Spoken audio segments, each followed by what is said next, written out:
इमरान खान के लॉन्ग मार्च पर लंदन के रिहायशियों पर सख्त तारी। मुस्लिम लीग नून के कायद नवाज शरीफ और मरियम नवाज लॉन्ग मार्च पर जवाब देने से कतराने लगे। लंदन में नवाज शरीफ अपने साहबजादे हुसैन नवाज के दफ्तर से बाहर निकले तो सहाफियों ने इन्हें घेर लिया। मीडिया के नुमाइंदों ने लॉन्ग मार्च से मुतालिक सवालात की बौछार कर दी।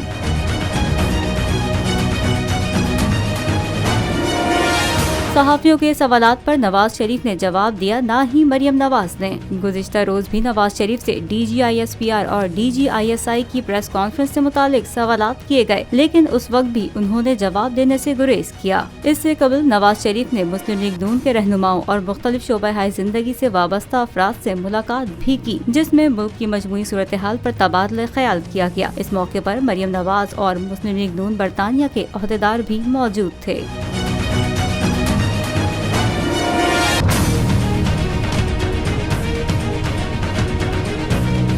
PTI का हकीकी आज़ादी मार्च सिर्फ बोल दिखा रहा है। 24 घंटे हकीकी आज़ादी मार्च, सबसे ज्यादा रील्स और सबसे ज्यादा रेटिंग्स के साथ बोल रहा नंबर 1।